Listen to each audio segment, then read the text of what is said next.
سبحان اللہ سبحان اللہ سبحان اللہ. فرحان بھائی السلام علیکم. وعلیکم السلام. فرحان بھائی پہلے تو آپ ہمیں یہ لال والے ہارٹ سب کو منگا کر دیں اور ہم یہ سب لگائیں تاکہ ہماری جو یونٹی ہے وہ آپ کے ساتھ اور ہمارا آپ کے ساتھ کھڑے ہونا ہو. اور ہم آپ کے ساتھ نہیں کھڑے ہونا چاہتے, ہم آپ سے آگے کھڑا ہونا چاہتے ہیں انشاءاللہ تعالی. جتنے بھی زیادہ تر کام ہوتے ہیں ڈونیشن کے, مثال کے طور پہ ان کو انسان چیریٹی اللہ کے واسطے تو کرتا ہے, وہ ایک بالکل ایک بڑا پیراڈائم ہے, لیکن کبھی کبھی موٹیویشنل چیزیں جو ہیں وہ بڑی ذاتی بھی ہوتی ہیں. آپ کو اس سارے یہ پروجیکٹ جو ہے یہ 4 ارب کے قریب کا ہے, جو کہ بہت بڑا نہیں ہے. 21 ارب تو ہمیں الیکشن کے لیے چاہیے پنجاب میں, تو یہ کون سی کوئی بڑی رقم ہے جو کہ نہیں کوئی دے سکتا. لیکن واٹ موٹیویٹڈ یو کہ آپ اس طرف آئیں اور اب آپ نے ساری زندگی اس طرف لگا دی, اور اس آدمی کو خدا کی قسم جنت کی بشارت ہے جو آپ کے ساتھ قدم با قدم چل رہا ہے. بسم اللہ الرحمن الرحیم. بلال بہت شکریہ, آپ نے موقع دیا. 2012 میں میری چھوٹی بیٹی عائشہ یہ مرض لے کر دنیا میں آئی تھی, اور وہ 3 ماہ کی تھی. اچانک اس کو نا سانس کی پرابلم ہوئی, ہمیں سڈنلی ہاسپٹل بھاگنا پڑا. اللہ کا شکر ہے اس کی پہلی سرجری ہو گئی, لیکن 14 دن ہمیں ہاسپٹل میں گزارنے پڑے. اچھا. پھر وہ ادھر ہی ڈائگنوس ہوا کہ اس کا ایک چیمبر پورا نہیں بنا ہی نہیں ہوا. جی, بس اللہ کی طرف سے نا اس کا چیمبر کمپلیٹ نہیں تھا.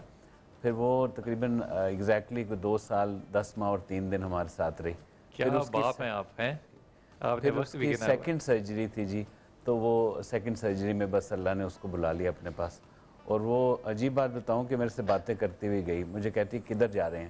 تو میں نے کہا بیٹا ہاسپٹل جا رہے ہیں. تو بس وہ نہ ہمیں پتہ تھا کہ آگے کیا اللہ نے لکھا ہوا ہے, لیکن اللہ کا شکر ہے الحمدللہ آج ہمیں سمجھ آتی ہے کہ ایک وہ تو چلی گئی, لیکن اچھا اب تب سے لے کے اب تک آپ کتنی عائشاؤں کو بچا چکے ہیں؟ جی اللہ کے فضل سے بلال بھی 3500 سے زیادہ فیملیز جو ہیں نا وہ مستفید ہوئی ہیں, جن کی بچوں کی ہارٹ کی سرجری کو سپانسر کیا اس فاؤنڈیشن نے. کیا بات ہے, کیا بات ہے, کیا بات ہے.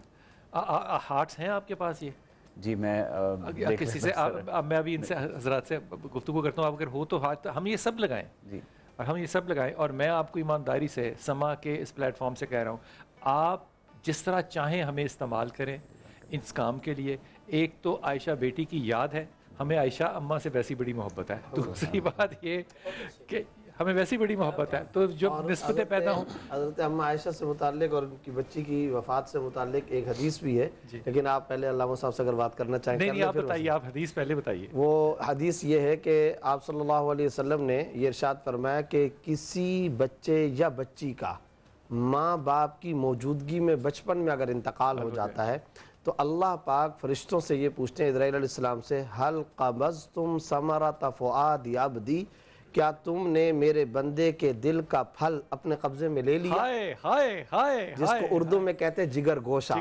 یہ بتا رہے تھے نا میری بیٹی اتنے سال اتنے دن, پھر آپ نے کہا آپ کیا باپ ہیں, تو مجھے فوراً وہ حدیث کلک کر گئی, وہ یاد آ گئی.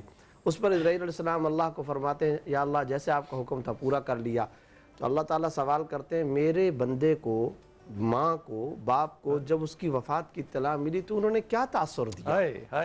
تو اس کے جواب میں اسرائیل علیہ السلام فرماتے ہیں یا اللہ, انہوں نے کہا یا اللہ ہم تیری تقدیر پہ راضی ہیں, سر جھکاتے ہیں, سر تسلیم خم کرتے ہیں, جو آپ کا حکم ہم اس کے اوپر کوئی تنقید اور کوئی زبان تان دراز نہیں کرتے, ہم سر تسلیم خم کرتے ہیں.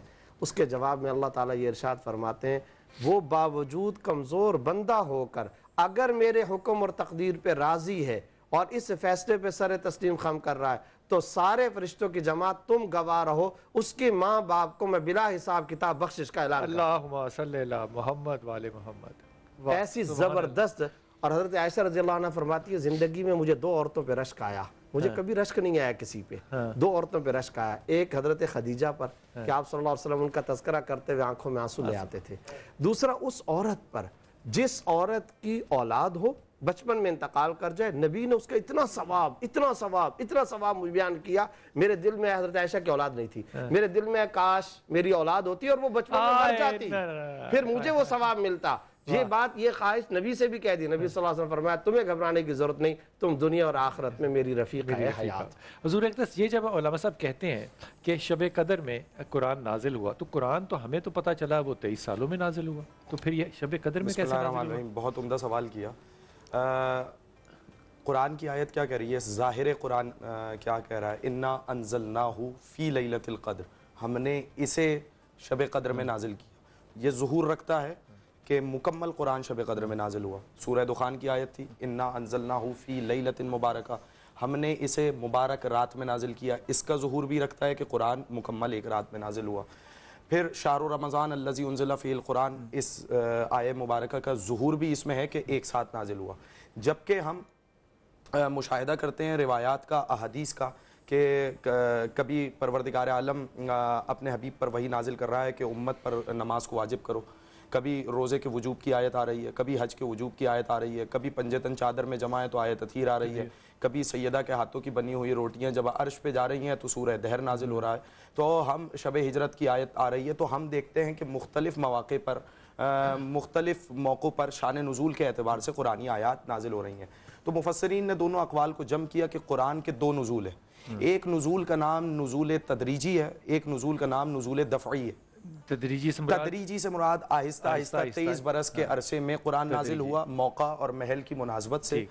مثال کے طور پہ جب نصارہ نجران مکی صورتیں ہیں، مدنی صورتیں، نصارہ نجران آئے تو آئے مباہلہ آئی. تو اسی طریقے سے مختلف مواقع پر